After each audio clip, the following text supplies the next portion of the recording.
चंद्रपूर जिल्ह्यातील भद्रावती तालुक्यातील नंदुरी गावातील पूल रखडला।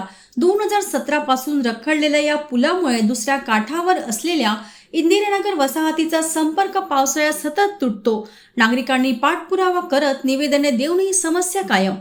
चंद्रपूर जिल्ह्यातील भद्रावती तालुक्यातल्या नंदुरी गावातील इंदिरानगर हा भाग गेले 8 वर्षे केवळ पूल नसल्याने बारमाही संपर्कापासून वंचित आहे। भद्रावती तालुक्यातील नंदुरी ग्रामपंचायत अंतर्गत इंदिरानगर ही 40 कुटुंबाची वसाहत आहे। नंदुरी आणि इंदिरानगर यांच्यामध्ये एक मोठा नाला आहे। पावसाळ्याच्या 4 महिन्यात या नाल्याला मोठा पूर असतो। परिणामी इंदिरानगर वसाहत व त्यापुढे भागात असलेल्या शेत शिवारात जाण्यासाठी मार्ग खुंटतो। 2017 साली इंदिरानगर येथील या नाल्यावर पुलाचे बांधकाम करण्यासाठी निविदा निघाल्या होत्या। प्रत्यक्ष बांधकाम साहित्यही आले होते, मात्र कंत्राटदार काम न करता पळून गेला।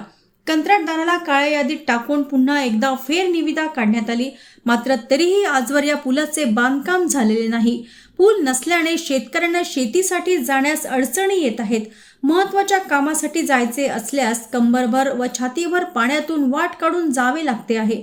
याशिवाय इंदिरानगर वसाहतीतील विद्यार्थी शिक्षणापासून वंचित राहत असून या भागातील वृद्ध महिला यांना विविध कामांसाठी नंदुरी ग्रामपंचायत व नंतर भद्रावती व जिल्हा मुख्यालय येण्यासाठी अनंत अडचणी येत आहेत। या पुढच्या काळात नंदुरी इंदिरानगरचा पूल न बांधल्यास मोठे जनआंदोलन पुकारण्याचा इशारा स्थानिकांनी दिला आहे।